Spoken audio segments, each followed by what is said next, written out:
नमस्कार, मैं हूं आपके साथ हेमंत कुमार। तमिलनाडु के नमक्कल इलाके में एक्टर विजय की एक रैली में ज्यादा भीड़ आने की वजह से भगदड़ मची है और जो जानकारी आ रही है, बहुत ही दुखद हादसा यहां पर हुआ है और इसमें कम से कम 10 लोगों की मौत हो गई है। ये आंकड़ा लगातार बढ़ता हुआ नजर आ रहा है। कई बच्चे भी इसमें शामिल बताए जा रहे हैं और ये बताया जा रहा है कि इस हादसे में 30 से ज्यादा लोग घायल हैं। वहीं इस भगदड़ में 9 साल का एक बच्चा भी गायब हुआ है। और आपको बता दें कि टीवीके यानी कि तमिलगा वेट्री कज़गम प्रमुख और एक्टर विजय की इस रैली में बड़ी संख्या में लोग पहुंचे थे। भीड़ इतनी ज्यादा हो गई थी कि किसी ने सोचा भी नहीं था और इसकी वजह से ये बड़ा हादसा यहां पर हुआ है।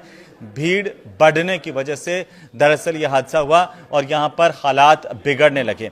इससे अभिनेता से नेता बने विजय लोगों को संबोधित कर रहे थे और इस दौरान कुछ लोगों के बेहोश हो जाने से उन्हें अपना भाषण बीच में रोकना पड़ा। और विजय हालांकि इसी दौरान जब उन्होंने देखा कि भीड़ बहुत ज्यादा हो गई है और यहां पर भगदड़ सी एक मच गई है और इसके बाद लोगों को जब परेशानी होने लगी, उन्होंने अपना भाषण रोका। जैसे ही ये बवाल उन्होंने देखा और उन्होंने अपना भाषण बीच में रोक करके विजय उस वक्त रैली से निकल गए। बताया जा रहा है कि भीड़ इतनी ज्यादा हो गई थी कि लोगों के लिए सांस लेना यहां पर मुश्किल हो गया था। जो इलाका था पूरा का पूरा, आप जो तस्वीरें आ रही है वो देखेंगे कि कैसे पूरा का पूरा इलाका भर गया था, या यूं कहें कि इतने ज्यादा लोग आ गए थे कि तिल रखने की जगह नहीं, बैठना तो बहुत दूर की बात है। और लोग इतनी मुश्किल से वहां पर खड़े हुए थे कि सांस लेना मुश्किल हो गया। अचानक वहां पर मौजूद जो कार्यकर्ता है और जो लोग हैं वो इसकी वजह से बेहोश होने लगे और इसके बाद अभिनेता विजय ने अपना भाषण बीच में रोका, लोगों से शांति बनाए रखने की अपील करने लगे। उन्होंने पार्टी कार्यकर्ताओं से यह अनुरोध किया कि वे जरूरतमंदों की मदद करें, उन्हें एम्बुलेंस तक पहुंचाएं। आपको ध्यान होगा कि 2 फरवरी को विजय की तरफ से पार्टी को लॉन्च किया गया था।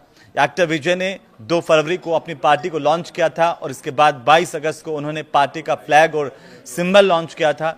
चुनाव आयोग की तरफ से 8 सितंबर को उनकी पार्टी को राजनीतिक पार्टी के रूप में आधिकारिक मान्यता दी गई थी और विजय पहले ही ये ऐलान कर चुके हैं कि राजनीति में आने के बाद वे फुल टाइम सिर्फ लोगों की सेवा करेंगे। और 30 अप्रैल 2025 को रिलीज होने वाली थलपति 69 उनकी आखिरी फिल्म होगी।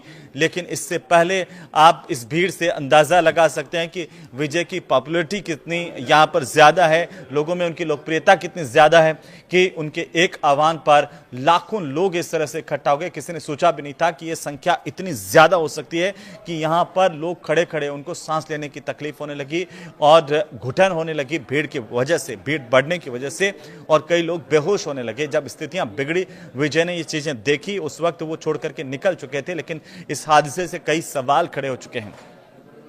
आपको यह जानना भी जरूरी है कि विजय जो है वो अपने माता पिता के खिलाफ पहले केस कर चुके हैं और ये देखिए कि जब पेरेंट्स और 11 लोगों के खिलाफ उन्होंने अपने नाम का गलत तरीके से इस्तेमाल करने को लेकर के शिकायत दर्ज करवाई थी।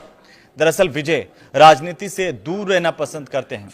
हालांकि उनके पिता चंद्रशेखर जो हैं, उनके नाम पर एक उन्होंने राजनीतिक पार्टी ऑल इंडिया थलपति विजय मक्कल ये कम बना ली थी और इसी पार्टी के जनरल सेक्रेटरी भी विजय के पिता ही हैं। जब विजय को यह पता चला कि उनके नाम का इस्तेमाल कर लोगों को पार्टी से जोड़ा जा रहा है, तो उन्होंने पेरेंट्स के साथ साथ 11 लोगों के खिलाफ केस दर्ज करवाया। आपको बता दें कि पार्टी के कार्यालय में विजय का एक विशाल सा स्टेच्यू भी बनाया गया है और विजय थलपति 420 करोड़ के मालिक हैं। उनकी सिर्फ लोगों के बीच में लोकप्रियता वो ही काफ़ी नहीं है, उनकी जो संपत्ति है वो भी जो साउथ के एक्टर हैं उनमें बहुत ज़्यादा है। जिसमें साउथ एक्टर विजय के उनकी फिल्मों की बात करें, हम उनके ब्रांड एंडोर्समेंट से जो उनकी आय हो रही है सालाना, उसकी बात करें तो 120 करोड़ रुपए की कमाई वे करते हैं सालाना। उनकी कुल नेटवर्थ मानी जाती है 420 करोड़ रुपए और विजय अपने परिवार के साथ चेन्नई के बीच होम में रहते हैं। वहीं उनके कार कलेक्शंस की अगर आप बात करें तो रोल्स रॉयस घोस्ट भी इनके काफिले में शामिल है। इसकी कीमत करीब 2.6 करोड़ रुपए की है, 2 करोड़ से ज़्यादा की, और ये गाड़ी उन्होंने इंग्लैंड से इंपोर्ट यहाँ पर करवाई। लगातार चर्चाओं में रहते हैं, लेकिन इस बार जो इनकी जो रैली है और उसके अंदर जो भीड़ है वो कहीं ना कहीं इतने बड़े हादसे का कारण बनी, इसे लेकर के वो कई लोगों के अब निशाने पर भी आ सकते हैं। हालांकि लोग उन्हें भगवान की तरह से मानते हैं और इतना ज़्यादा उनका क्रेज़ लोगों के भीतर है, वो आप इस रैली से देख सकते हैं।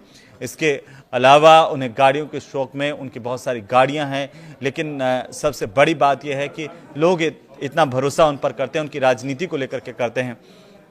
और ये जैसे ही घटना घटी है, आपको बता दें कि मुख्यमंत्री स्टालिन जो है उन्होंने इस घटना पर अफसोस जाहिर किया है। उन्होंने कहा कि मंत्री अंबिल महेश को उन्होंने मौके पर भेजा है। पुलिस और प्रशासन के अधिकारियों को भी तुरंत सामान्य स्थिति को बहाल करने का आदेश दिया गया है। लेकिन ये बड़ा हादसा है, इसमें संख्या और ज़्यादा बढ़ सकती है। और जिस तरह से ये एक्टर विजय की रैली में भगदड़ मची है, उसके बाद अभी पूरी तरह से ये साफ नहीं हो पाया कि ये मौत का आंकड़ा 20 या इससे ज़्यादा तक भी पहुँच सकता है। जैसे जैसे जानकारी आ रही है, कहा जा रहा है कि 29 लोगों की जान गई है। यह आंकड़ा कम ज्यादा हो सकता है, लेकिन यह बहुत ही दुर्भाग्यपूर्ण है। सवाल प्रशासन पर भी कि आखिर क्या माकूल इंतजाम नहीं किए गए थे, क्या पहले से इस बात का अंदेशा नहीं था कि इतनी ज्यादा भीड़ हो सकती है। बहरहाल अभी ये जांच का विषय है, जांच के बाद ही साफ हो पाएगा कि आखिर एक्टर विजय की रैली में क्यों इतनी ज्यादा भीड़ उमड़ गई थी, क्यों प्रशासन इसका अंदाजा नहीं लगा पाया था, या फिर ये इस तरह के जो बड़े हादसे हैं वो आपने देखा होगा कि बाकी कई एक्टर ऐसे हैं, उनकी रैलियों को लेकर के और उनके कार्यक्रमों में भगदड़ मचने से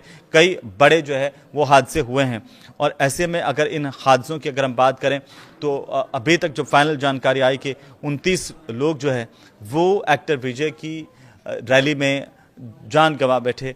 टीवी के जो इनकी पार्टी है उसका घोषणा पत्र है, और उस घोषणा पत्र में कई दिलचस्प मांगे हैं, और हो सकता है कि उनके एक अभिनेता के तौर पर तो लोगों के बीच में पकड़ है ही है, साथ ही उनकी जो मांगे हैं वो भी लोगों को कनेक्ट कर रही है, जिसमें राज्यपाल पद को हटाना उनकी मांग रही है, भ्रष्टाचार मुक्त प्रशासन देना उनकी मांग रही है, महिलाओं के लिए समान अवसर पैदा करना, समान अवसर मुहैया करवाना, जाति आधारित जनगणना उनकी मांग रही है, विधायकों के लिए एक आचार संहिता कोड ऑफ कंडक्ट बनाना, उसे लागू करना लोगों के बीच में, और जाति धर्म और रंग के आधार पर किसी के साथ असमानता नहीं हो, इसके खिलाफ वे आवाज़ उठा रहे हैं, उनकी पार्टी आवाज़ उठा रही है। अदालत में प्रशासनिक सेवा के रूप में तमिल को शामिल करना, प्रशासनिक सेवा के तौर पर एक भाषा के प्रशासनिक भाषा के तौर पर तमिल को शामिल करना, ताकि तमिल को बढ़ावा मिले, अदालतों का कामकाज तमिल में हो सके, इसकी भी मांग कर रहे हैं। केंद्र सरकार की जन विरोधी नीतियां उनको लेकर के विरोध करें। तमिलनाडु के लिए 2 भाषा की नीति की मांग कर रहे हैं, और तमिलनाडु को पूरी तरह से नशा मुक्त कैसे बनाया जाए, इसको लेकर के भी वे लगातार मांग करते रहे हैं। राज्य सूची के तहत शिक्षा को कैसे बहाल करें, इसकी मांग भी वे करते रहे। लेकिन इस रैली के बाद जो भगदड़ मची, जो हादसा हुआ, उसके बाद कई सवाल खड़े हो रहे हैं। आपको क्या लगता है इसे लेकर के? आप हमें कमेंट में अपनी राय दे सकते हैं, और ये वीडियो अच्छा लगा हो तो इसे शेयर कर सकते हैं। नमस्कार।